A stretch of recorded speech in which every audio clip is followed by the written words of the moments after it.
A educação, para mim, foi palco de decepções, mas também de entusiasmos, por parte de toda uma estrutura, tanto educacional, pelos pais, pelo corpo docente, discente e pelo próprio Estado.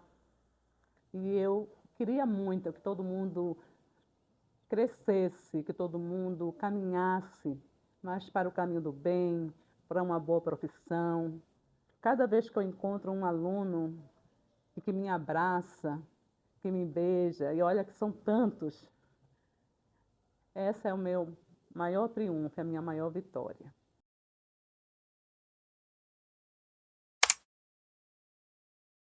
Eu estudei, não tinha intenção de ser professora. Eu queria fazer alguma coisa, menos ser professora. E não entendia por quê. E aí a escola que eu estava, né, encerrando naquela época que chamava de segundo grau, só tinha um curso de professor e eu saí da escola. Fui fazer administração. E fazendo administração, fui trabalhar numa escola, na secretaria da escola. E cada vez que faltava um professor para acalmar determinada sala que o professor não estava, a diretora me mandava para ficar lá. E eu fui tomando gosto por aquilo. E aí eu entendi que meu ofício, que a minha vocação era ser professora. Entre os meus sonhos de profissão estava o de ser professora e também o de ser advogada. E consegui realizar os dois. Naquela perspectiva, lógico, de ser professora, eu planejava em ensinar em escola pública. Eu queria transformar realidades.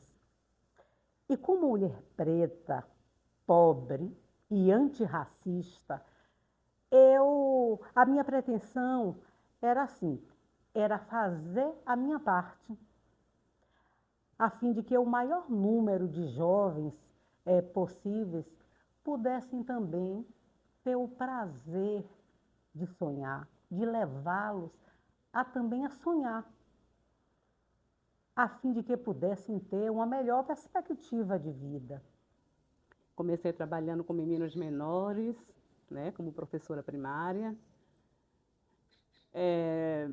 Fazia de tudo, era aquela professora palhaça, era aquela professora que dava risada, que formava coral. E aí depois eu fiz licenciatura em ciências biológicas, fui trabalhar com os meninos maiores. E aí foram os desafios, porque os menores, eles demonstram mais afeto, e os maiores, eles muitas vezes escondem, né, esses afetos. E eu me dei assim, com todo tipo de aluno, aquele que tirava boas notas, aquele que nunca tinha uma nota na caderneta. E foi chegando um momento em que eu me sentia a pessoa assim, mais feliz do mundo, trabalhando com aquilo que eu gostava realmente. Mas também começaram a chegar os problemas da idade, né? Dos meninos que viam fora da escola outros atrativos. E fiz o concurso, passei, ingressei no serviço público, conforme eu tinha sonhado.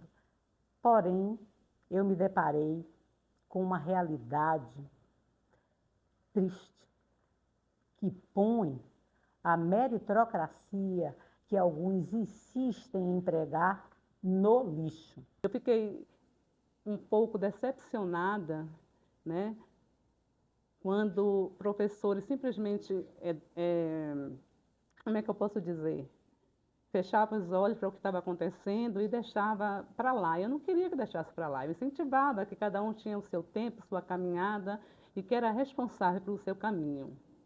Isso eu já estou falando assim de 20 anos de carreira. É que tem pessoas que mesmo nessa escassez, eu sei que conseguem sair dessa zona de exclusão. Eu sou uma delas, mas me deparei sempre com uma concorrência desleal. Eu trabalhava em uma turma, aquela quinta C que todo mundo tem, e era uma quinta C virada no 220. Tinha uma menina, que eu vou chamar ela, vou dar um codinome de Rai, e Rai era uma pimenta, mas era uma turma que tirava boas notas, mas que era meninos pintões demais. Mas eu também tive uns casos pitorescos, e assim um pouco até engraçado. Foi o de uma aluna que ela tinha apenas 12 anos e ela gostava de ficar sempre na quadra jogando futebol. Quando foi um belo dia, nós começamos a perceber que essa aluna, que tinha uma complexão física magra e que não tinha ainda se desenvolvido como uma adulta. Ela é bem franzina, mignon, e, no entanto, apareceu grávida. E aí teve uma briga no pátio e Rai foi ficar do lado da amiga, né? Se meter na confusão. E chegou muito nervosa na sala de aula, gesticulando, um maior burburinho, e para acalmar a quinta série C, não era nada fácil. Daqui a pouco alguém gritou: a professora quer falar! E aí olharam para mim e eu estava falando cada vez baixinho. Mas ela continuava a querer ir para a quadra para jogar futebol com os meninos. E os meninos não tinham um pingo de diferença. Era como se tivesse também ali um outro menino jogando futebol. E ela não atendia ninguém. A única pessoa que ia, conversava com ela, falava com ela ainda ouvia, era eu.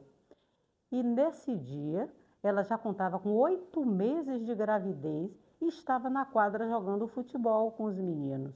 E aí comecei a dizer para ele sobre a questão da violência, que não valia a pena brigar, que tinha que conversar com um colega. E aí essa Rai, muito decepcionada comigo, fez assim: o quê?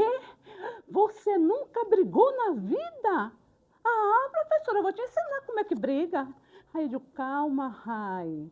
Olha, professora, a senhora bota o braço assim, o outro para se defender. Eu digo: calma, Rai. Olha, a gente tem uma revisão para fazer, depois a gente conversa sobre isso. E ela continuou indignada. E aí o vigilante veio correndo, eu estava em sala de aula, e o vigilante: professora, por favor, vá falar com, com essa aluna que ela não quer me ouvir. Está dizendo que ela não vai sair, que eu não tenho nada a ver com isso. E aí eu peguei, interrompi a aula e fui até ela. E ela me atendeu e saiu. Mas foi muito engraçado, porque ela disse: poxa, professora, eu tinha apostado, eu estava ganhando o jogo e fui obrigada a sair por causa da senhora. Poxa, e ficou chateada comigo, porque eu disse: você vai sair sim, porque você está com 8 meses e isso pode comprometer até a saúde sua e de seu filhinho. Tinha aquilo como retrato, como normalidade na família dela. Mas era uma menina que tirava boas notas, e aí eu ficava pensando: o que, o que eu estou fazendo? O que todos nós aqui, educadores, podemos fazer com meninos que são tão inteligentes, mas muitas vezes não têm oportunidade por alguma razão? Me deparei com situações de angústia, com alunos que foram envolvidos em situação de drogas, pais de alunos equivocados, mas também de muitos agradecimentos ao encontrar ex-alunos inseridos no mercado de trabalho e até mesmo na faculdade. Claro que em número reduzido, mas enfim, eu fiz a minha parte. Então, chegou um período da minha vida em que eu trabalhava muito, eu já fiz teatro um período atrás, então eu usava muito da arte para trabalhar. Fazia repentes, fazia raps, ensinava fazendo teatro com os meninos para ensinar, por exemplo, as leis de Newton. E um dia eu percebi que a minha folga era na segunda-feira, e eu percebi que ao chegar no final da tarde, eu começava a sentir palpitações, eu começava a sentir uma coisa esquisita que eu não sabia dizer o que era, e depois eu descobri que era uma depressão. Os meus alunos não mais estavam me satisfazendo, nem com comportamento, nem com notas, porque o mundo fora estava sendo mais atrativo e a escola estava ficando para trás. Ou seja, a evolução do mundo lá fora e a gente ainda trabalhando com piloto e quadro.